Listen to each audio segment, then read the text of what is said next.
여러분 안녕하십니까? 우려한 대로 연휴를 마치고 평일이 되자마자 어제 하루 역대 가장 많은 확진자가 나왔습니다. 수도권, 비수도권 가리지 않고 명절 대이동의 여파가 벌써부터 현실화하고 있습니다. 그렇다고 4차 유행의 정점을 찍은 것도 아닙니다. 정부는 오늘보다 내일 또 다음 주에는 더 증가할 거라고 전망했습니다. 코로나 상황 차분하게 분석해 보겠습니다. 먼저 김성현 기자입니다. 오늘 0시 기준 코로나19 신규 확진자는 2,434명. 이전 최고치를 기록했던 지난달 11일보다 200여 명 더 늘면서 44일 만에 최다 기록을 경신했습니다. 그 확산세는 놀라우면서도 또 이런 상황을 미리 막지 못해서 대단히 안타까운 심정입니다. 이 가운데 서울의 확진자만 900명을 넘어서는 등 수도권 신규 확진자 수 역시 1,747명으로 최다였고 비수도권의 발생 비중도 27.7%로 추석 연휴 직후 증가세로 돌아선 모습입니다. 특히 최근 일주일간 일평균 확진자 수를 보면 수도권은 직전 주보다 2.8% 늘어난 반면 비수도권은 13.3%나 급증했습니다. 서울 가락시장 누적 확진자는 561명, 수도권뿐 아니라 부산에선 연휴 기간 친척 모임을 가진 12명이 확진 판정을 받는 등 전국 규모의 재확산이 우려되는 상황입니다. 역학주사, 동선 주사하고 있고 직구 파악해서 또 검사 조치하고 아마 언제 어디서 감염됐는지 모르는 비율도 38%로 일주일 만에 최고치를 경신했습니다. 정부는 4차 대유행이 아직 정점에 이른 건 아니라며 추석 대이동의 영향이 본격화되는 다음 주엔 확산세가 더 커질 수 있다고 전망했습니다. 내일은 더 늘어날 수도 있습니다. 지방에 다 다녀오신 분들이 다 들어오셔서 계속 검사를 받게 되는 아마 다음 주 정도가 더 늘어날 수 있다는 그런. 실제로 오늘 오후 6시까지의 확진자는 2,189명으로 어제 같은 시간보다 380여 명 늘어 내일도 최다 확진자 수를 경신할 가능성이 커졌습니다. MBC 뉴스 김성현입니다. 백신 접종이 증가하는데 확진자 수는 오히려 늘고 있는 건 확진자 대부분이 접종이 끝나지 않은 대신 활동량이 많은 젊은 층이라 그렇습니다. 또 연휴를 끝내고 검사가 몰려든 영향도 있습니다. 확진자가 증가하는 배경을 이준범 기자가 분석합니다. 추석 연휴 전날인 17일부터 마지막 날인 22일까지 6일간 이동한 인원은 3,276만여 명. 정부는 이런 대규모 이동의 여파가 다음 주부터 본격적으로 나타날 것으로 예측했지만 증가세는 즉각 반영됐습니다. 이동량이 늘고 그만큼 접촉이 많아지면서 발생한 감염들이 당국의 예상보다 빨리 나타나고 있는 겁니다. 추석 이동과 함께 숫자가 좀 늘어날 거라는 예측은 했습니다. 그 추석 이동의 여파는 좀 당분간 좀 며칠은 있을 거라고 보고요. 대규모 진단 검사로 인해 숨어있던 확진자들이 쏟아져 나온 측면도 있습니다. 귀성 귀경객들이 선별 진료소 등에서 선제적으로 진단 검사를 받으며 어제 하루에만 전국에서 24만 6천여 건의 검사가 이루어졌습니다. 특히 인구가 밀집된 서울에선 역대 최다인 11만 건이 하루 만에 진행됐습니다. 문제는 급증한 신규 확진 규모가 빨리 떨어지기를 기대하기 어렵다는 겁니다. 최근 확산세가 백신 접종률이 상대적으로 낮은 젊은 연령층을 중심으로 번지고 있기 때문입니다. 오늘 확진자 2,434명 가운데 20대가 22.6%로 가장 많고 40대 18.5%, 30대 18.3%로 젊은 층 비율이 절반을 넘습니다. 하지만 이들 연령대에서 접종을 완료한 이는 3명 중 1명에 불과합니다. 아직 면역 수준은 낮은데 직장 생활이나 모임 등 사회적 활동이 상대적으로 많다 보니 젊은 층을 중심으로 한 확산세가 쉽게 잡히지 않고 있는 겁니다. 지난 2주간의 확진자 접종력 분석 결과를 보게 되면 미접종자와 접종을 완료하지 않으신 분들이 전체의 89.8%를 차지하고 있습니다. 이 때문에 정부는 청장년층의 접종 완료율을 높여야만 확산세를 꺾을 수 있다고 보고 1, 2차 접종 간격을 줄이는 방안 등을 조만간 발표할 계획입니다. MBC 뉴스 이준범입니다.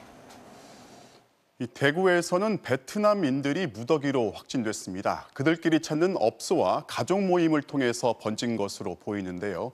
최근 일부 확진자는 불법 체류가 드러날 것을 걱정해서 백신 접종을 거부한 사례가 있어서 방역의 숨은 그늘로 등장했습니다. 조지한 기자가 취재했습니다. 대구 달성군에 있는 외국인 대상 유흥주점. 이곳과 서구의 한 노래방에서 일한 베트남 여성 한 명이 지난 20일 처음 확진 판정을 받은 이후 지금까지 146명이 추가로 감염됐습니다. 대부분 베트남 국적으로 추석 연휴 때 가족이나 지인 모임을 가진 뒤 연쇄 감염된 것으로 드러났습니다. 첫 확진자는 명절 전후 기간 결혼식, 생일 파티 등 친인척 지인 모임을 통한 밀접 접촉이 많았던 것으로 확인되었습니다. 서울 강서구의 한 외국인 보호시설에서도 지난 14일 이후 외국인 20명이 확진 판정을 받았습니다. 그 건물에 대한 폐쇄가 아니고요. 예. 그쪽 그 공간에 대해서 네. 격리 부분이 들어가는 거죠. 9월 1일부터 16일까지 국내에 체류 중인 외국인 코로나 확진자는 4,295명으로 전체의 15.3%를 차지하고 있습니다. 문제는 낮은 백신 접종률입니다. 국내 코로나19 백신 1차 접종률이 70%를 돌파했지만 국내 체류 외국인 접종 비율은 절반 수준으로 집계됐습니다. 특히 39만여 명에 달하는 불법 체류 노동자 가운데 상당수는 단속과 처벌 등 신분 불이익, 백신 부작용 우려와 치료비 부담 등으로 접종을 기피하는 것으로 알려졌습니다. 임시 등록 번호를 발급해서 접종을 일반인 외국인처럼 하실 수가 있습니다. 불법 체류자를 하더라도 접종으로 인해서 추방되거나 그러지는 않습니다. 정부는 건설 현장 등에서 일하는 일용직 외국인 노동자들에게 선제 검사를 의무화하는 행정명령을 내리고 출장 접종 등을 통해 외국인 접종률을 높이겠다고 밝혔습니다. MBC 뉴스 조재환입니다.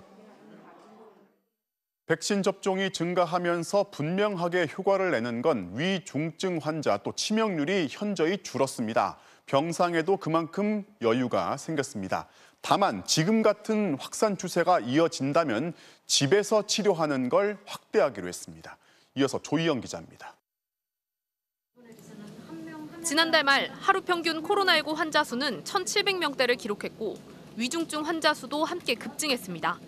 한 달 뒤인 오늘 환자 수는 역대 최대를 기록했지만 위중증 환자 수는 309명으로 100명 넘게 줄었고 사용 중인 중환자 병상 규모와 주간 사망자 수 역시 감소했습니다.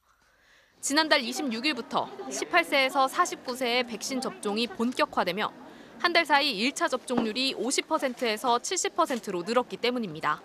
예방접종의 누적 효과들이 좀 나타나고 있기 때문에 확진자 규모는 증가하지만 예전에 비해서 위중증률이나 혹은 입원율, 중환자 병상 가동률 등이 증가하고 있지는 않아서 병상도 아직 여유가 있어 중환자 전담 병상의 40%, 감염병 전담 병상도 38%가 비어 있습니다. 다만 하루 2,500명 이상의 확진자가 계속 이어진다면 의료 체계에 부담이 될 수 있습니다. 정부는 병상을 추가로 확보하는 한편 수도권을 포함해 9개 지자체에서 시행하고 있는 재택치료를 전국으로 확대하기로 했습니다. 재택치료는 무증상 경증 환자가 집에 머물며 증상을 관찰하고 비대면 진료를 받는 겁니다. 17개 지자체에 대해서 재택 준비하도록 그렇게 하도록 하겠습니다. 재택치료를 원하시는 확진자께서는 해당 지자체에 의사표시를 해주시기를 부탁을 드리겠습니다. 서울은 화장실과 침실 등 필수 공간이 분리된 3인 이하 가구의 50세 미만을 재택치료 대상으로 정했고 응급 상황이 발생하면 즉시 이송하고 입원하는 대응 체계를 구축했습니다. 다른 지자체들도 감염 상황과 의료 체계의 준비 정도에 따라 별도의 시행 계획을 수립하고 있습니다. 정부는 재택치료에 대한 건강보험 수가를 신설하는 등 대응 체계도 마련할 계획입니다. MBC 뉴스 조희영입니다. 연휴 기간 확진자 중 상당수는 기차역과 휴게소에 설치된 이 선별검사소에서 확인됐습니다.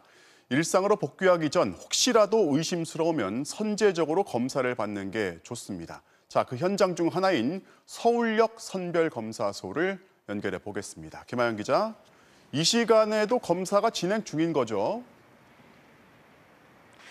네, 저녁이 되면서 지금은 비교적 한산한 편인데요. 불과 몇 시간 전까지만 해도 이곳에는 검사를 받으려는 사람들로 긴 대기줄이 만들어졌습니다. 서울역 검사소에만 오늘 하루 1,500명 정도가 다녀간 것으로 추정되는데요. 대부분 고향에서 돌아와 일상으로 복귀하기 전 검사를 받는 시민들이었습니다. 들어보시겠습니다. 명절 때 이후에 그 확진자가 많이 나왔다라고 해가지고 저희 회사에서 확진자가 많으니 검사를 받고 와라라고 권고가 나와서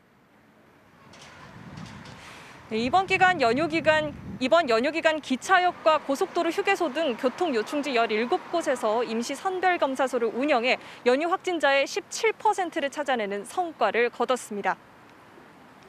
지금의 거리두기 단계가 이제 다음 달 초까지란 말이죠. 요즘 같은 추세라면은 그대로 연장될 가능성이 높다고 봐야겠죠. 네, 정부는 그동안 거리두기 조정에 있어서 유행이 감소세로 전환되는 게 가장 중요하다고 밝혀왔거든요. 그런데 확진자 수가 다음 주까지 늘어날 걸로 전망되면서 거리두기 단계를 지금보다 내리는 건 부담이 될 수 있습니다. 일단 현행 거리두기를 유지하는 쪽에 무게가 실리고 있습니다. 다만 정부는 확진자 수뿐만 아니라 위중증률과 치명률을 종합적으로 검토해 거리두기 조정 방안을 결정하겠다고 밝혔습니다. 예전처럼 확진자 규모만 중시해서 유행 상황을 평가하기는 어렵다는 건데요. 따라서 거리두기 단계가 유지되더라도 일부 방역 조치는 완화할 가능성도 배제할 수 없습니다. 정부가 10월 말 단계적 일상 회복을 추진하고 있는 만큼 방역 정책을 전환하기 위한 사전 준비 단계로서의 거리두기 조정안이 준비되고 있는 걸로 알려졌습니다. 지금까지 서울역에서 MBC 뉴스 김아영입니다. 네, 정치권에선 오늘도 대장동 특혜 의혹과 관련해서 여야의 공방이 이어졌습니다. 야당의 공세에 대해 민주당은 지금까지 드러난 관련자들은 모두 국민의힘 세력이라면서 적반하장이라고 반격에 나섰는데요. 이에 대해 국민의힘은 그렇다면 특검과 국정조사를 즉각 수용하라고 압박했습니다. 김지경 기자가 전해드리겠습니다. 민주당은 대장동 개발에 연루된 인사들이 국민의힘과 관련된 것으로 확인되자 대대적인 반격에 나섰습니다. 한나라당 신영수 전 의원의 동생은 공영 개발을 막기 위한 로비를 벌이다 구속됐고 박근혜 전 대통령을 변호했던 이경재 변호사와 원유철 전 미래한국당 대표는 화천대유 고문으로, 곽상도 의원 아들은 화천대유 직원으로 일했던 사실이 확인됐습니다. 여기에 의혹의 인물로 지목된 화천동인 4호 실소유주 남모 변호사 역시 과거 한나라당 청년위 부위원장이었던 것으로 드러났습니다. 대장동 개발 의혹의 핵심 로비 의혹으로 수사를 받았는데 그 수사의 핵심 인물이었고 2008년도에 한나라당 청년위 부위원장을 해요. 민주당은 당시 공영 개발을 막은 것도 화천대유 관련자도 모두 국민의힘 세력인데 이제 와서 이재명 지사를 공격하는 건 도둑이 매를 든 격이라고 비판했습니다. 국민의힘에 묻습니다. 대장동 개발 누가 한 겁니까? 그 몸통은 어디에 있습니까? 적반하장도 이런 적반하장이 없습니다. 국민의힘은 여당 주장대로 국민의힘 게이트라면 특검과 국정조사를 즉각 수용하라고 압박했습니다. 또 이재명 지사의 해명과 달리 화천대유는 아무런 위험 부담 없이 개발 사업을 했다며 이 지사의 사과를 요구했습니다. 역대급 일확천금 사건에 대하여 이제는 국민들 앞에 솔직히 사과하고 그 폭리 부당 이득의 환수 대책을 제시해야 마땅합니다. 검찰의 수사 배당도 잘못됐다고 주장했습니다. 선거법 위반 사건을 공안부에 배당을 했어요. 그러니까 대장동 사건의 실체를 파헤치겠다는 의지가 검찰이 전혀 없는 겁니다. 국민의힘은 다음 주 성남도시개발공사를 항의 방문하고 경기도청 앞에서 1인 시위를 벌이는 등 공세를 이어갈 예정입니다. MBC 뉴스 김지경입니다. 네, 이제 대장동 개발 특혜 의혹은 본격적인 수사 국면으로 접어들고 있습니다. 어제 검찰이 수사에 착수한 데 이어서 오늘은 이재명 지사를 수사해달라는 고발장이 공수처에 접수됐습니다. 이어서 이재욱 기자입니다. 성남 대장동 개발 특혜 의혹과 관련해 한 시민단체가 이재명 경기지사를 오늘 공수처에 고발했습니다. 성남시장 시절 이 지사가 이 사업을 통해 시에 더 많은 이익을 가져올 수 있었는데도 특정 업체에게 막대한 수익을 안겼다는 겁니다. 대장동 개발 특혜 의혹은 부동산 적폐의 단면으로서 특혜 의혹의 실체는 수사를 통해서만 밝힐 수밖에 없다는 게 우리의 생각이다. 하지만 공수처가 수사에 나설지는 불투명합니다. 기초단체장인 성남시장은 공수처법상 고위공직자에 해당하지 않아 수사 대상 자체가 안 되는 겁니다. 공수처 관계자는 접수된 고발장을 일단 검토해보겠다고 했지만 서울중앙지검이 어제부터 관련 의혹 수사에 먼저 착수한 만큼 이 사건 역시 검찰로 넘어갈 수 있습니다. 이와 별개로 검찰은 대장동 개발 특혜 의혹에 휩싸인 화천대유 자산관리에서 고문을 맡았던 권순일 전 대법관에 대해서도 수사에 착수했습니다. 권 전 대법관은 지난해 9월 퇴임 뒤 변호사 등록을 하지 않은 채 월 1,500만 원의 보수를 받아 변호사법을 위반한 혐의로 고발됐습니다. 한편 검찰의 고발 사주 의혹과 관련해 윤석열 전 검찰총장과 손준성 검사를 입건한 김진욱 공수처장은 신속한 수사 의지를 거듭 강조했습니다. 일단 수사가 시작된 이상 최대한 빨리 끝내는 것이 그 선거에 대한 영향을 최대한 줄이는 것이라고 저희도 생각을 하고 있습니다. 공수처는 압수물 분석을 마치는 대로 의혹의 핵심 관계인인 송 검사를 불러 조사할 전망입니다. MBC 뉴스 이재욱입니다. 민주당 대선 주자들은 조금 전 부산, 울산, 경남 TV 토론회를 마쳤는데 역시 이재명 후보를 둘러싼 대장동 의혹을 두고 날선 공방을 벌였습니다. 내일부터는 최대 승부처인 호남권 경선이 진행되는데요. 보도에 조명아 기자입니다. 주도권 토론에 돌입하자 이재명, 이낙연 두 경쟁 후보의 대장동 의혹을 둘러싼 공방이 격해졌습니다. 대장동에서 벌어진 그 과도한 이익에 대한 국민들의 상실감은 분명히 있는 것이고요. 성의 있게 설명해 드리시면 되는 것이지요. 대장동 사건은 사실은 간추려 보면 간단합니다. 민간 투기 세력이 땅을 사모았고 LH가 공공개발하는 것 국민의힘이 달려들어서 못하게 막았고. 추미애 후보는 이낙연 후보가 국민의힘 논리로 의혹을 키우고 있다고 비판했고 김두관 후보 역시 당내 후보들끼리 선을 넘어선 공격은 중단해야 한다며 이재명 후보를 거들었습니다. 국민의힘 논리로 대장동 사건을 공격하시니까 청부고발 사건, 국기문란 사건은 뒤로 퇴장을 하고 제가 대장금 프로젝트를 설계를 했습니까? 국민의힘을 공격하세요. 반면 박용진 후보는 성남시장으로서 정책이 미흡했던 걸 인정해야 한다며 이낙연 후보와 보조를 맞췄습니다.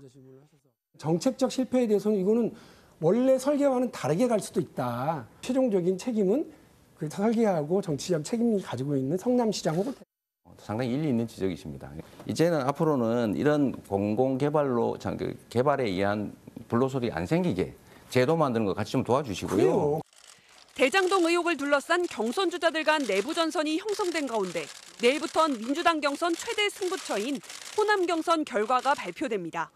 굳히기에 나선 이재명 후보 측은 조심스럽게 과반 연승을 기대하는 반면 반전을 노리는 이낙연 후보 측은 민심의 변화가 감지된다며 호남 1위를 통한 결선행을 호소하고 있습니다. MBC 뉴스 조명아입니다. 야권에선 윤석열 전 검찰총장의 어제 토론회 발언이 또다시 논란을 일으켰습니다. 윤 전 총장은 주택 청약 통장을 만들어봤냐는 질문에 대해서 집이 없어서 만들어보지 못했다, 이런 엉뚱한 답변을 했는데요.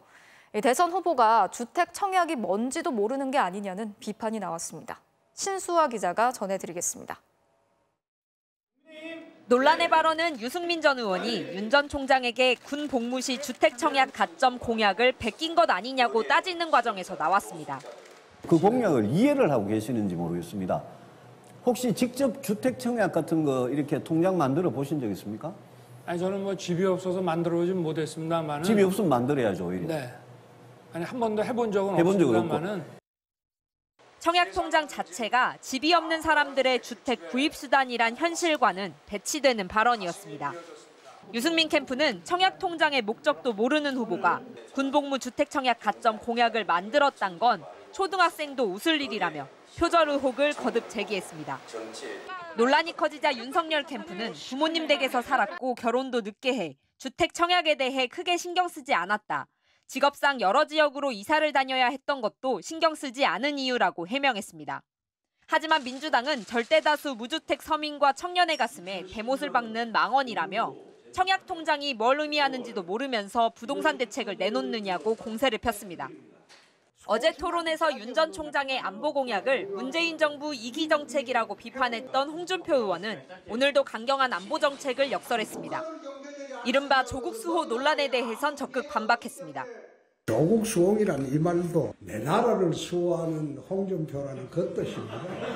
그거는 역선택이란 프레임을 짜기 위해서 나를 밀어였는 건데. 홍 의원은 이번 대선은 최고의 네거티브 선거가 될 것이라며 자신은 털릴 게 없는 후보라고 강조했습니다. MBC 뉴스 신수아입니다. 가족 안에서 발생하는 친족 성폭력. 피해자 10명 중에 7명이 아동이나 청소년들입니다. 가해자와 함께 살다 보니까 아주 어린 시절부터 범행이 장기간 반복되고 시간이 지나서야 학대 피해자라는 사실을 인지하게 되지만 오히려 가해자나 다른 가족들에게 침묵을 강요당하는 경우도 많습니다. 신고를 결심했을 땐 이미 공소시효가 끝나버려서 가해자를 처벌할 수조차 없는데요. 이제는 더 이상 침묵할 수 없다며 세상에 나선 피해자들이 카메라 앞에서 자신들의 이야기를 털어놨습니다. 먼저 이들의 목소리를 직접 들어보시겠습니다.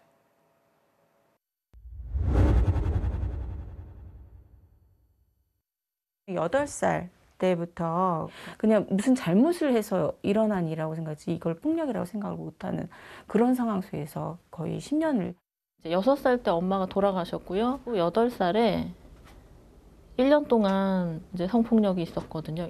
19살쯤에 다시 그게 뭔지 알게 된 거예요. 아빠가 나한테 했던 게 성적인 행위였다는 걸 알게 되고. 7살 때 사촌 오빠에게 성추행을 당했었어요. 제사를 했을 때였는데. 길 가던 아저씨가 나 만졌어요도 아니고 아빠가 나한테 이렇게 했어요인데 나를 가장 사랑하고 지켜줘야 하는 아빠가 한 것도 충격인데 어떻게 그 얘기를 할까요? 23살 정도에 아버지가 이랬어 라고 하니까 그나마 다행인 줄 알아. 너 하나만 입 다물면 조용히 있어주면 이건 없는 일이 된다는 식으로 여동생한테 내가 너한테까지 아버지가 그렇게 할까 봐 견뎠다라는 얘기를 한 적이 있어요. 그런데 그 동생이 하는 말이 그냥 언니는 착해서 그런 거야. 너 언니의 성격 때문이다.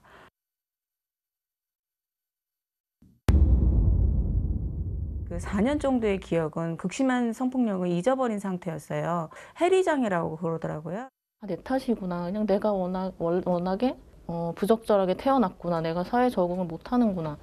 가족들이 가는 것도 저한테는 상처예요. 내게 있었던 일을 알면서도 제사를 드리고 같이 음식을 먹고.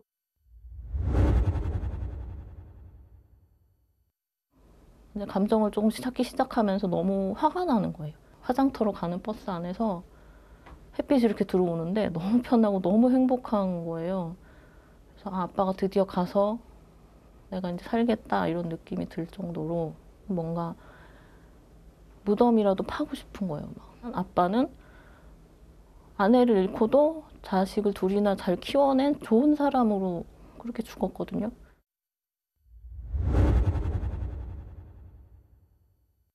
친족을 고소해야 되는 일이고 그리고 법원에 갔을 때 2차 피해가 발생할 수 있기 때문에 10년, 20년, 30년 걸리는 게 당연하거든요. 왜 그때 고소 안 했어? 라고 하는데 가족을 등져야 하는 일이 되잖아요.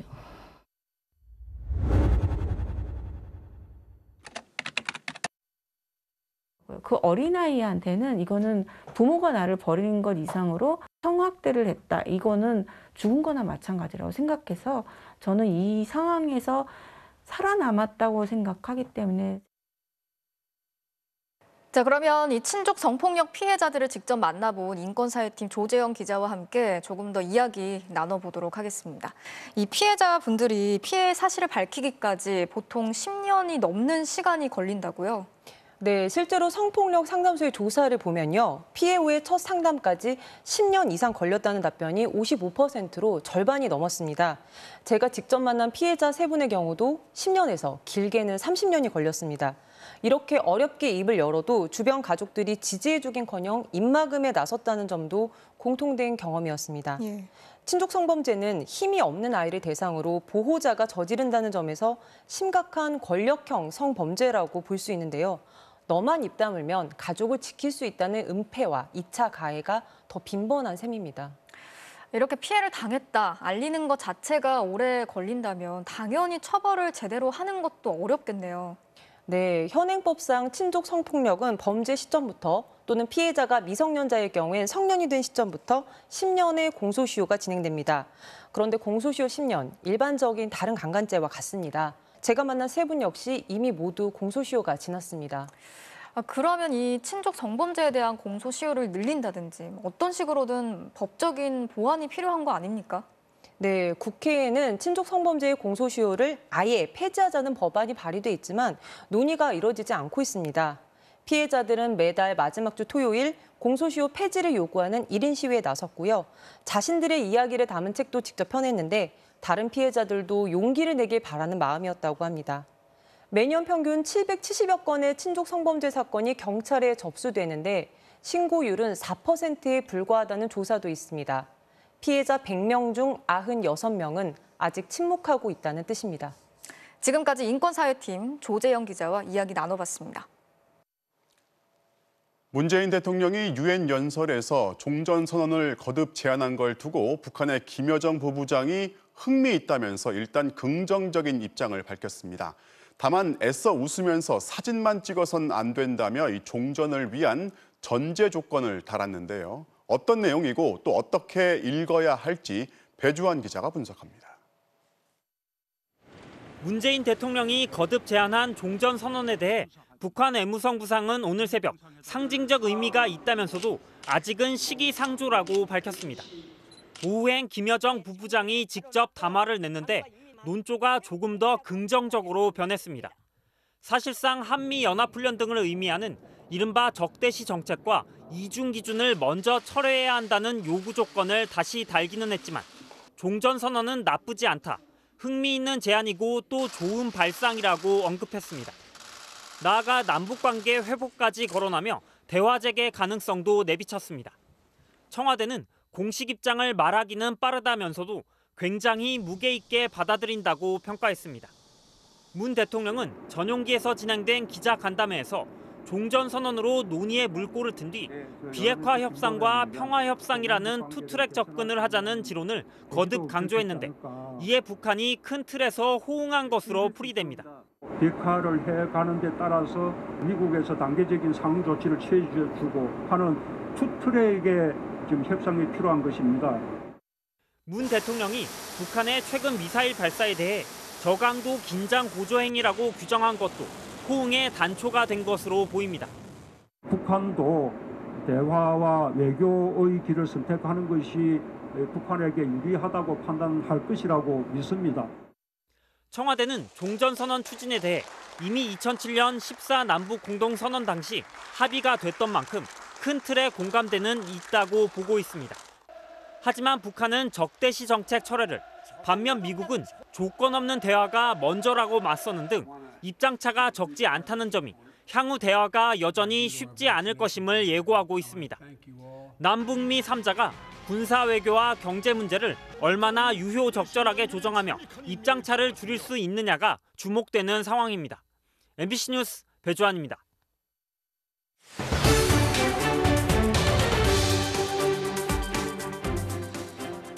명절을 마친 재활용 센터에 스티로폼 산이 생겼습니다. 선물을 주고받는 고마운 마음 끝에 포장재, 특히 이렇게 스티로폼이 남았습니다. 선물 포장에도 무언가 새로운 문화가 필요해 보입니다. 김민욱 기자입니다. 경기도 수원 자원순환센터. 추석 연휴 다음 날 이곳에 작은 스티로폼 언덕이 생겼습니다. 수원시 한 곳에서만 모은 스티로폼 상자만 이 정도입니다. 명절 연휴가 끝나고 수거된 스티로폼 상자들입니다. 보시면 당일 배송, 신선식품 이런 문구가 적혀 있는 포장용 테이프가 그대로 붙어 있고요. 이 상자를 보시면 양념게장을 배송한 데 쓰였던 것 같은데 택배 송장이 그대로 남아 있습니다. 더 이상 쌓을 곳도 없어 보이는데 짐칸 가득 스티로폼을 실은 수거 차량은 줄지어 계속 들어옵니다. 거의 뭐 2배에서 3배 정도 더 많이 있다고 보면 될 것 같은데요. 기존 한 차로 했던 데를 2차, 3차까지도 지금 현재 하고 있는 상황이거든요. 명절 뒤 연례 행사처럼 생겨나는 스티로폼 산.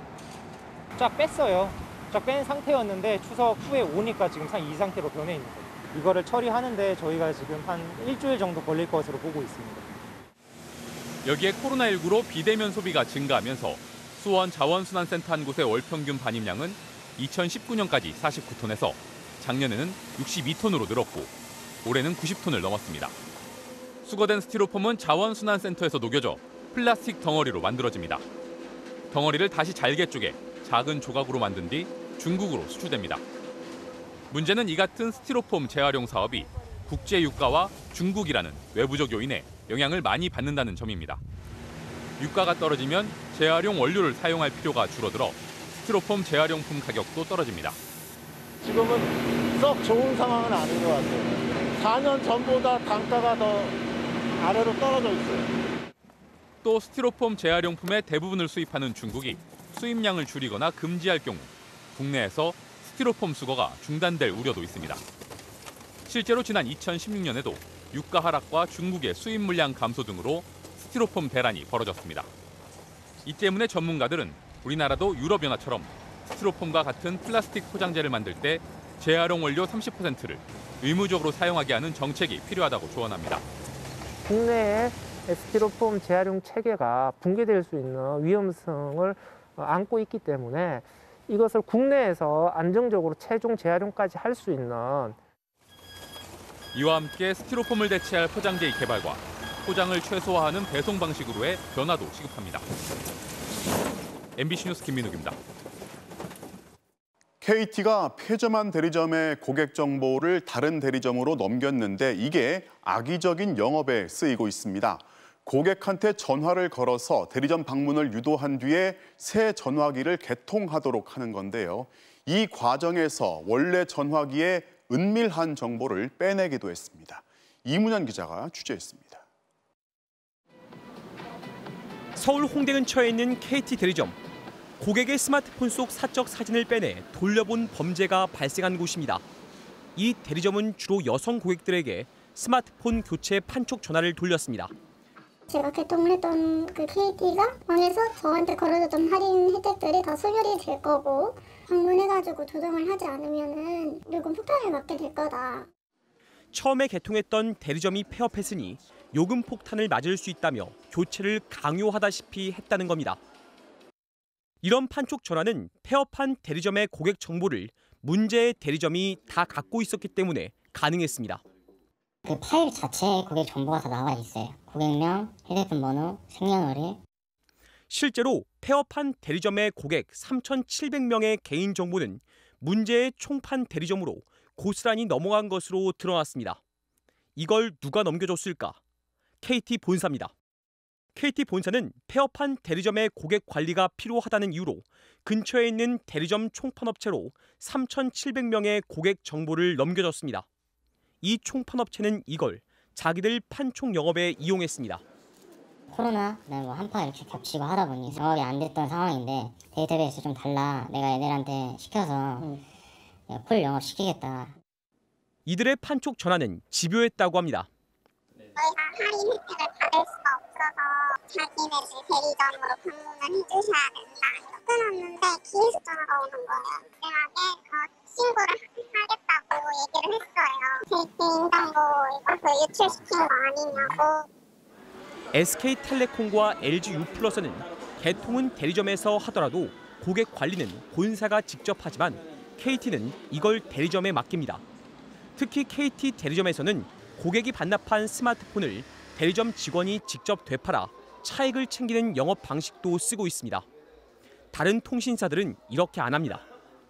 판매 대금을 30만 원이 나온 핸드폰이라 치면은 고객한테 5만 원을 지원해주던 10만 원을 이제 입금을 해주던 나머지 차익금은 무조건 판매사가 먹는 거기 때문에 그게 돈이 되는 겁니다.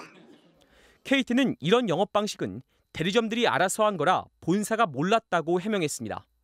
또 앞으로 대리점들의 문제성 영업에 대해 더 철저히 감시하고 영업 정지 같은 제재도 하겠다고 밝혔습니다. 이번 KT 사진 유출 사건은 개인정보보호위원회가 조사에 착수하기로 했습니다. MBC 뉴스 이문현입니다. 흔히 코인이라 부르는 가상자산 거래소, 그동안 수십 개가 난립을 했는데 정부가 제시한 기준에 맞춘 4개만 살아남게 됐습니다. 그럼 나머지 거래소는 어떻게 되는 건지 서유정 기자가 설명해 드립니다. 2013년 국내에 처음 등장해 우후죽순처럼 난립한 가상자산 거래소들. 상장 기준도 제멋대로고 코인 가격을 조작해도 규제나 적발할 방법이 없었습니다. 결국 금융당국이 칼을 빼들었습니다. 이거는 투기성이 강한 내재 가치가 없는 그런 가상자산이다라는 입장에서 지금. 금융위원회는 9월 24일까지 신고하지 않으면 거래소를 폐업시키겠다고 통보했습니다. 신고 요건은 2가지. 해킹 피해를 막기 위해 정보보호 인증을 받아야 하고 실명 거래를 확인할 수 있도록 투자자들의 은행 계좌도 만들어야 합니다. 신고 마감일인 오늘까지 요건을 다 갖춰 살아남은 거래소는 4곳뿐입니다. 업비트, 빗썸, 코인원, 코빗. 이 4곳은 코인 거래는 물론 코인 판 돈을 현금으로 인출할 수도 있습니다. 문제는 나머지 거래소들입니다. 정보보호 인증은 받았지만 은행 실명 계좌를 확보하지 못한 거래소는 25곳. 이곳들은 당장 원화 거래가 중단됩니다. 코인끼리 거래는 할 수 있지만 현금으로 바꿀 수가 없습니다. 사실상 껍데기만 남는 셈입니다. 아무도 안 사면 휴지조각들. 그래서 피해 금액이 상생으로 커진다는 걸 계속 말씀드리는 거예요. 이 25개 거래소에 현금을 넣어놓고 거래하는 투자자는 8월 말 현재 220만 명. 예치금 규모는 2조 3천억 원이나 됩니다. 3주 사이에 이미 상당수는 현금을 인출했을 것으로 추정되지만 피해가 발생할 가능성도 있습니다.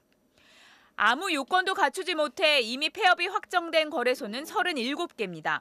금융당국은 문을 닫더라도 30일 동안 예치금이나 코인을 빼갈 수 있게 전담 창구를 운영하게 했지만 권고사항일 뿐입니다.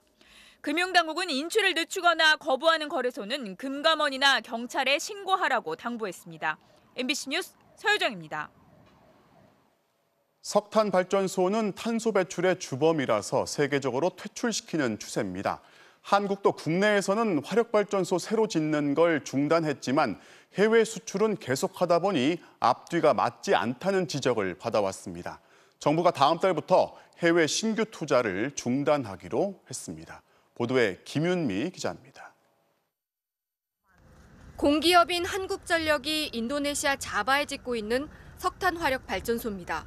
운영은 한국전력이, 건설은 두산중공업이, 금융 지원은 산업은행과 수출입은행, 하나은행이 했습니다. 민간 기업은 물론 공기업과 국책은행들까지 다 뛰어든 겁니다. 2008년부터 2018년까지 10년간 이런 식으로 해외 석탄 발전 사업에 들어간 공적 자금은 11조 7천억 원이나 됩니다. 공적 금융기관들이 빌려주는 돈의 액수와 비중이 워낙 크기 때문에 이 기관들이 안 들어갔으면 이 사업은 사실상 진행이 어려웠을 거예요. 하지만 이런 대규모 투자는 국제적 비난과 압박을 받아왔습니다. 석탄 화력 발전은 탄소 배출의 주범이라 이미 지어놓은 것도 퇴출시키는 추세인데 한국은 이걸 해외 수출까지 하기 때문입니다. 해외 석탄 사업 투자 1위는 중국이고 한국은 2위입니다. 특히 세계적인 큰손들은 행동으로 옮기기까지 했습니다. 세계 2위 규모의 연기금인 노르웨이 국부펀드가 한국전력을 투자 대상에서 제외했고 세계 최대 규모 자산운용사 블랙록은 석탄으로 돈 버는 기업들의 주식을 모두 처분했습니다. 결국 한국 정부가 두 손을 들었습니다. 신규 해외 석탄 화력 발전소에 대한 공적 금융 지원을 전면 중단할 것입니다. 정부는 다음 달 1일부터 정부와 지자체, 공공기관이 하는 모든 해외 석탄 투자를 중단하겠다고 밝혔습니다. 또 공공이 지분을 가진 민간 기업들의 투자도 차차 중단하기로 했습니다. 하지만 신규 투자만 안 하고 이미 승인된 사업은 계속 추진할 방침이어서 여전히 국제적 논란이 예상됩니다. MBC 뉴스 김윤미입니다. 백신 추가 접종, 이른바 부스터샷을 두고 그 대상과 효과에 대해서 국내에서도 논란이 되고 있죠. 미국의 질병통제예방센터 CDC가 오늘 고심 끝에 대상자를 결정했는데요. 고령자, 또 기저질환이 있는 사람 등 일부에게만 제한적으로 승인했습니다. 워싱턴에서 김수진 특파원이 취재했습니다. CDC 자문단이 5시간의 경론 끝에 부스터샷의 대상과 시기를 정했습니다. 65세 이상 고령자와 당뇨 같은 기저질환이 있는 18세부터 64세 사람들에게만 추가 접종을 권고했습니다. 미국 식품의약국 FDA가 승인했던 의사나 교사 등 감염에 취약한 사람들은 제외했습니다. 9 knows 6 yeses. So the nays have it, and the recommendation is not passed. 건강에 큰 문제가 없는 일반인들은 2차례 접종만으로도 중증 예방 효과가 충분하기 때문에 추가 접종이 필요하지 않다는 겁니다. 코로나를 완전히 없앨 수 없다면 중증 감염을 낮추는 것을 목표로 해야 한다며 정부가 부스터샷을 서두르기보다는 미접종자들에게 백신을 맞히는 것이 더 필요하다고 지적했습니다. 하지만 CDC는 자문단의 권고를 이례적으로 일부 거부했습니다. CDC는 조금 전 성명을 내고 대유행의 시대에 불확실성이 있더라도 정부는 행동을 취해야 한다며 고령자뿐 아니라 감염 위험이 높은 직업군에 대해서도 접종을 최종 승인했습니다. 이렇게 의견이 엇갈리는 건 부스터샷의 효과에 대한 연구 자료가 아직 부족하기 때문입니다. 일단 제한된 대상에만 추가 접종이 시작되지만 이후 효능과 안전성에 대한 추가 데이터가 확보되면 미국에서 전 국민을 대상으로 부스터샷이 확대될 가능성은 남아 있습니다. 워싱턴에서 MBC 뉴스 김수진입니다. 전자발찌를 끊고 여성 2명을 살해한 강윤성에게 검찰이 강도, 살인 등 모두 7가지 혐의를 적용해서 구속 상태로 재판에 넘겼습니다. 심리 분석 결과도 발표를 했는데 반사회성 인격 장애, 이른바 사이코패스로 판단된다는 결과가 나왔습니다. 윤수한 기자가 전해드리겠습니다. 성범죄로 15년을 복역한 강윤성은 지난 5월 교도소를 나오자마자 재력가 행세를 하고 다녔습니다. 그러면서 빌린 돈과 대출금으로 유흥을 즐기다 궁지에 몰리자 또다시 범행에 손을 댔습니다. 돈을 안 빌려준다는 이유로 여성 1명을 살해한 뒤 이튿날 전자발찌를 끊었고 이틀 뒤엔 빚을 독촉한다며 또 다른 여성을 숨지게 했습니다. 변상 권행하지 않는 겁니까? 당연히 반성하는 검찰은 이러한 강윤성이 반사회성 성격 장애, 이른바 사이코패스에 해당한다고 판단했습니다. 대검 통합심리 분석 결과 강 씨는 범죄로 이득을 취하는 데 문제의식을 느끼지 않고 피해자들을 성적, 경제적 수단으로 여기는 욕구 또한 매우 강한 것으로 드러났습니다. 검찰은 이 같은 사이코패스 성향이 이번 범행에도 상당한 영향을 미쳤다고 설명했습니다. 하지만 정신질환을 앓고 있다는 강 씨의 주장에 대해선 상황을 회피하려는 행동일 뿐 심신장애는 의심되지 않는다고 일축했습니다. 오늘 재판에 넘겨진 강 씨의 혐의는 7가지.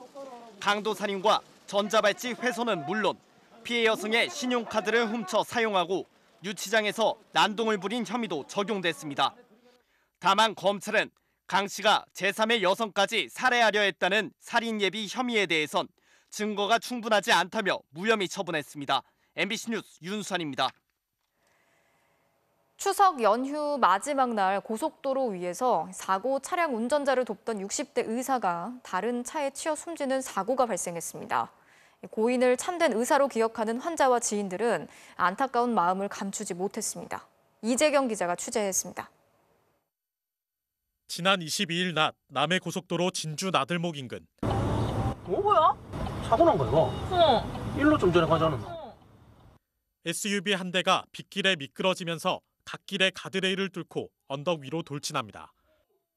주행 중에 빗길에 미끄러지면서 4차로를 가로질러 갓길 비탈면을 넘어가게 되었고, 뒤따라가던 흰색 승용차 운전자 61살 이영곤 씨는 갓길에 차를 세워두고 사고 차량으로 달려갔습니다.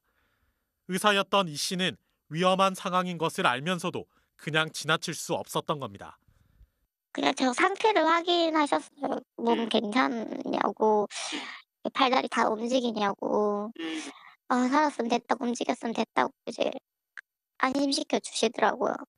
사고 차량 운전자가 다행히 가벼운 상처만 입은 걸 확인한 이 씨는 다시 본인 차량으로 돌아왔습니다.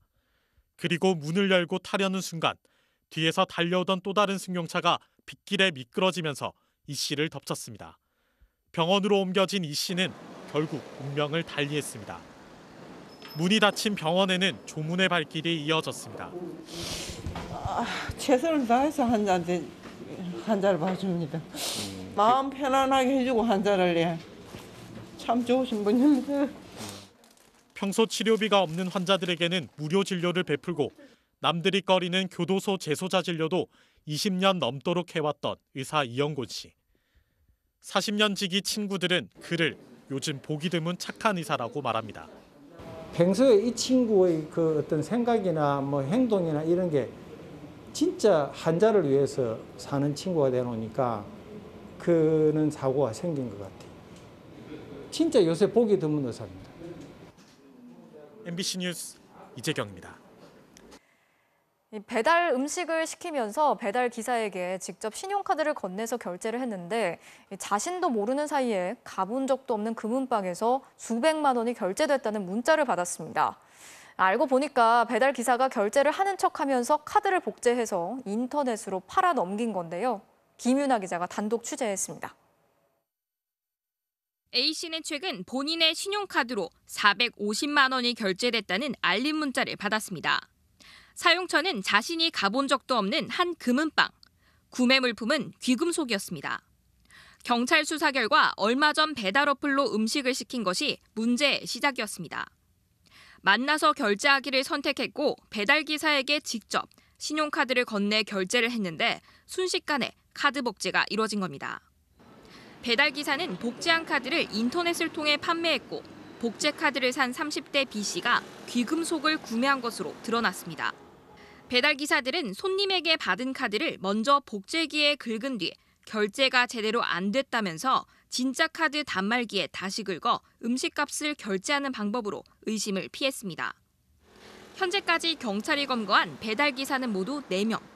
이들은 대면 결제를 선택한 고객을 노렸고 복제한 카드는 인터넷을 통해 팔았습니다. 전문가들은 배달 결제가 폭발적으로 늘고 있는 만큼 이 같은 신종 범죄에 노출되지 않도록 각별히 주의할 것을 당부했습니다. 카드를 결제하는 단말기와 이것을 복제하기 위해서 만든 기기와는 구별하기 어려운 점이 있기 때문에 결제 시에는 온라인 결제를 우선적으로 하시는 게 좋을 것 같고. 경찰은 배달원 4명을 구속하고 복제 카드를 구입해 사용한 30대 남성을 불구속 입건했습니다. 또 피해자가 더 있을 것으로 보고 수사를 확대하고 있습니다. MBC 뉴스 김윤아입니다. 월 2%씩 높은 이자를 주겠다는 말을 믿고 컨설팅 업체에 투자를 했다가 돈을 날리는 피해가 속출하고 있습니다. 확인된 피해자만 5천 명, 피해 금액이 4천억 원에 달하는데 이 업체 회장은 슈퍼카를 몰고 레이싱 대회까지 출전을 하면서 호화 생활을 해왔습니다. 신재웅 기자가 단독 취재했습니다. 올 초 열렸던 한 컨설팅 업체의 신년회. 유명 개그맨이 사회를 보고 초청 가수들 공연도 이어집니다. 흩날리는 흰 꽃가루를 맞으며 나비 넥타이를 메고 등장하는 남성. 코스닥 상장사를 포함해 12개 계열사를 둔 이 컨설팅 그룹의 회장 서모 씨입니다. 다 같이 한번 화이팅 한번 외쳐볼까요? 화이팅! 서 씨는 지난 2018년 회사를 만든 뒤 전국에 지점을 두고 순회 강연을 돌며 하위 모집책과 투자자를 모았습니다. 태양광 업체 같은 유망한 기업에 투자해 일반 투자자에겐 월 2%, 모집책에겐 월 4에서 5%를 보장하겠다고 약속했습니다. 임직원들이 1,000명이 넘어가고 있는데 그분들 모두가 다 부자가 되도록 하는 게 제 목표입니다. 하지만 올해 들면서 원금도 받지 못한 사람들이 속출했습니다. 경찰이 확인한 피해자만 3년 동안 5천여 명, 피해 금액은 4천억 원에 달합니다. 집 같은 거 날렸거든요. 날린 거랑 하면 1억 될 것 같은데 못 준대요. 자기들도 돈 없어서 좀 힘든데 뭘 주냐 기다려라. 서울 강남에 있는 서 씨의 회사를 찾아가 봤습니다. 주차장엔 서 씨가 타고 다니는 수억 원대의 롤스로이스가 있었습니다. 이러면 안 계시고요. 서 씨는 심지어 수사를 받고 있던 이달 초에 버젓이 카레이싱 대회에 선수로 출전하기도 했습니다. 회사 관계자는 원금을 돌려주겠다는 약속은 시간이 길어지더라도 지킬 것이라며 레이싱 대회는 연 단위로 참가 계약을 했던 것이라 취소하지 못한 것으로 안다고 해명했습니다. 서울경찰청 강력범죄수사대는 서 씨에 대해 유사수신과 사기 등의 혐의로 구속영장을 신청했습니다. 또 범죄 수익 보전을 위해 93억 원의 금융재산을 동결했고 수십 대의 고급 외제 차량과 주식 등도 몰수 추징할 방침입니다. MBC 뉴스 신재용입니다. 매년 9월 마지막 주 금요일, 바로 오늘은 환경단체들이 각국 정부의 기후 위기 대책을 요구하는 기후 파업의 날입니다. 3년째를 맞는 올해는 석탄을 태워서 온실가스를 배출하는 화력발전을 멈춰야 한다는 시위가 벌어졌는데요. 김건휘 기자가 다녀왔습니다. 해안가에 우뚝 솟은 큼직한 굴뚝들. 희뿌연 수증기가 끊임없이 피어오릅니다. 국내 최대 규모로 수도권 전력 사용량의 20%를 생산하는 영흥 석탄화력 발전소입니다. 제 뒤에 대형 선박이 보이실 텐데요. 바로 석탄을 대량으로 운반하는 배입니다. 이렇게 가져온 유연탄은 이곳 영흥 화력 발전소에서 전력 발전에 이용되고 있습니다. 이 발전소는 매일 4.5만 톤의 석탄을 태우면서 인천 지역 온실가스 배출량의 절반 가까이를 뿜어댑니다. 영흥 석탄화력 당장 폐쇄하라! 폐쇄하라! 폐쇄하라! 폐쇄하라! 9월 마지막 금요일인 오늘은 올해로 3년째를 맞은 기후 파업의 날. 2018년 스웨덴의 환경운동가 그레타 툰베리가 금요일마다 학교를 빠지고 대신 기후 위기를 해결하자고 시위를 벌인 게 시초입니다. 국내 환경단체들은 화력발전 중단의 목소리를 모았습니다. 우리 정부가 인류가 당면한 숙제죠. 당장 풀어내지 않으면 다음 세대가 파국을 맞을지도 모르는. 서구 일부 국가들은 화력발전소에 동물 배설물 같은 친환경 연료를 쓰고 있고 스웨덴은 2년 뒤 스톡홀름 화력발전소를 폐쇄하기로 했습니다. 환경단체들은 우리 정부도 이처럼 구체적인 목표를 세워 화력발전 의존도를 낮춰야 한다고 요구했습니다. MBC 뉴스 김건희입니다. 전북 전주교도소에서 수감 중이던 60대 재소자가 같은 방을 쓰던 다른 재소자들에게 집단으로 폭행을 당하는 일이 벌어졌습니다. 장기가 손상되는 중상을 입었는데 수감자 관리 부실에 대한 지적이 나오고 있습니다. 허현호 기자가 취재했습니다. 전북 군산교도소에서 복역 중이던 재소자 61살 A씨. 출소를 5개월 앞두고 지난달 초 전주교도소로 이감됐습니다. 그런데 새 교도소에 온 지 3일 만인 지난달 13일 급작스레 병원으로 이송됐습니다. 온몸 여러 군데에서 멍이 발견됐고 장기 일부가 손상돼 뱃속에 피가 고일 정도로 중상을 입었다는 것이 의사 소견이었습니다. 처음에는 대수롭지 않게 생각을 했어요. 의사가 전화가 와가지고 장파열은 폭행이나 압력을 주지 않으면 파열이 될 수가 없대요. 이송 당시 교도소 측은 A씨가 지병으로 수술이 필요할 수 있다고 가족에게 연락했습니다. 가족들이 폭행을 의심하자 이틀 뒤 폭행 여부는 조사해봐야 한다고만 답한 것으로 전해졌습니다. 그런데 5일 뒤 가족들의 우려대로 교도소 측은 폭행이 있었다고 가족들에게 뒤늦게 시인했습니다. 같은 방을 쓰고 있던 재소자 3명이 A씨를 집단 폭행했다는 겁니다. 열흘간 치료하고 다시 교도소에 수감된 A씨는 뇌수술 후유증에 지병까지 악화돼 다시 병원 신세를 지고 있습니다. 말도 못하지. 그냥 눈만 떴다 감았다 할 뻔했지. 한쪽에 뇌가 지금 마비가 온 것 같아요. 재소자라고 해도 인간인데. 전주교도소 측은 폭행으로 인한 부상은 거의 회복됐고 지금 입원한 것은 A씨의 지병 때문이라는 입장입니다. 그리고 집단 폭행 가해자들을 공동상해와 폭행 혐의로 검찰에 송치했다고 밝혔습니다. 지난 13일에는 30대 여성을 살해한 혐의로 구속된 60대 피의자가 교도소 안에서 숨진 채 발견되기도 했습니다. 외부와 교류가 차단되어 있는 공간이라는 점 때문에 인권 침해 가능성이 굉장히 높습니다. 집단 폭행과 같은 이런 폭력에 그냥 무방비로 노출되어서는 안 되는 부분인 거고요. 사고가 잇따르면서 전주교도소의 수용자 관리에 문제가 있다는 지적이 나오고 있습니다. MBC 뉴스 허현우입니다. K리그1 광주가 선수 교체 횟수 초과로 몰수패를 당하는 황당한 사건이 벌어졌습니다. 무슨 일이 일어난 걸까요? 손장훈 기자입니다. 지난 18일 광주와 제주의 경기. 광주는 후반 7분에 한 번, 후반 17분 또 한 번, 후반 39분 세 번째로 선수를 교체했습니다. 경기 중 가능한 교체 횟수 3번을 모두 소진했지만 광주 김호영 감독은 후반 추가 시간 한 번 더 교체를 지시했고 대기심이 이를 받아들여 규정을 넘어선 4차례 교체를 하게 됐습니다. 아무도 모르게 넘어가는 듯했던 사건. 하지만 다음 날 상대팀 제주가 의의를 제기했고 프로축구연맹은 광주의 4번째 교체가 무자격 선수 출전에 해당된다며 1대1 무승부로 끝난 경기를 광주의 3대형 몰수패로 정정했습니다. 졸지에 최하위권으로 떨어진 광주는 세 번째 교체 당시 2명을 한꺼번에 바꾸려고 했는데 대기심에 다음에 하라고 지시에 따랐을 뿐이라고 항의했지만 연맹 상벌이는 받아들이지 않았습니다. 쉽게 말해 실수를 범한 대기심을 징계하는 것과 규정을 어긴 구단의 책임이 묻는 것은 별개의 문제라는 겁니다. 억울하긴 하지만 저희가 이제 수긍을 해야겠죠. 앞으로는 이런 것 때문에 논란이 되거나 피해보는 구단이나 심판이 발생해서는 안 된다라는 것이 이제 제 생각인 것이죠.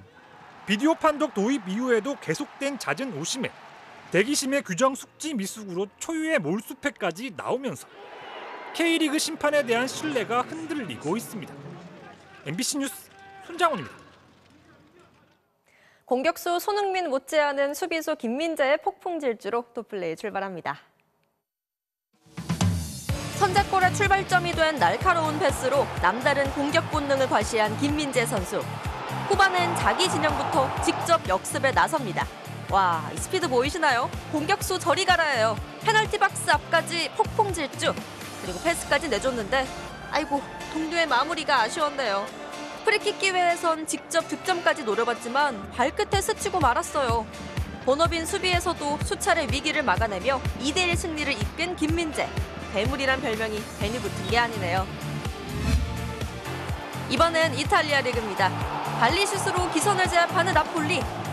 이번엔 밖으로 내주고 그대로 들어갑니다. 골대 구석을 노린 원더골. 논스톱 슈팅으로 연신 골망을 흔든 나폴리. 대막 5연승으로 선두에 복귀합니다. 지금까지 투플레이였습니다.